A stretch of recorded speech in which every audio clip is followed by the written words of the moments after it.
तो बच्चों ध्यान से देखिए। आज आपके लिए बड़ा इंपॉर्टेंट टॉपिक हम लेके आए हैं। इसमें अपन आपको बताया जाएगा, हम लोग आपको बताएंगे कि जो है कि प्लांट हार्मोन्स क्या होते हैं। ध्यान से देखिए।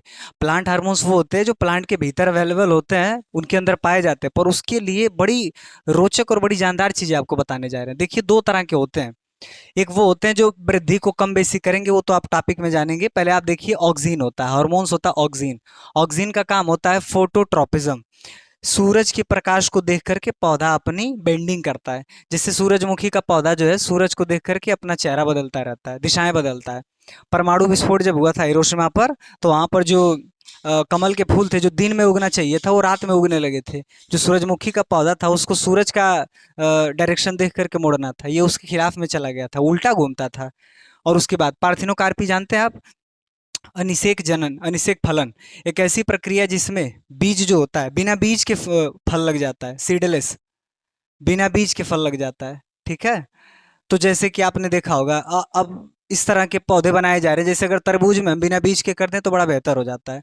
तो इस तरह की चीजें हम लोग कर ले जाते हैं। जैसे हमारे सामने एक केला है, पुराना जो केला होता था वो बीज वाला होता था, लेकिन अब हम लोग उसको डिफरेंट कर दिए। अब हम लोगों ने नए केले बना दिए जो बिना बीज के हैं। इंपॉर्टेंट है।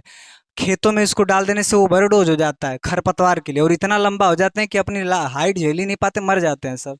तो इस तरह से हम लोग बच जाते हैं खरपतवार से।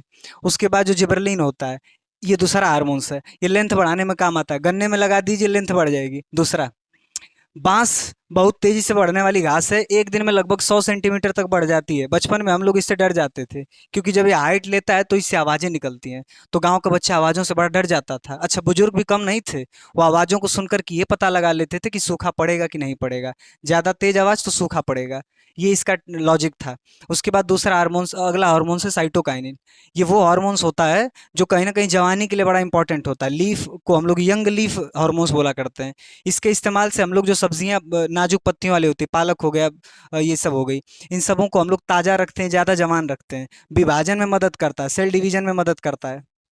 इथाइलिन, जो फल पकाने के लिए काम करता है, पकाता है, और ये गैस वाला हार्मोन्स है। इसीलिए एक पके हुए केले के बगल में अगर आप रखेंगे कोई कच्चा केला, तो तुरंत पक जाएगा गैस की वजह से।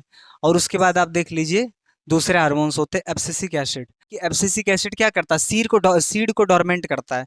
बीज को ना बहुत लंबे समय तक सुला के रखता है। और जरूरी भी होता है, क्योंकि बेसमय के अगर बीज बड़ा हो जाएगा तो मर ही जाएगा। दूसरी बात, स्टोमेटा को ये बंद रखवाता है, रेगिस्तानी पौधों में ज्यादा मदद करता है।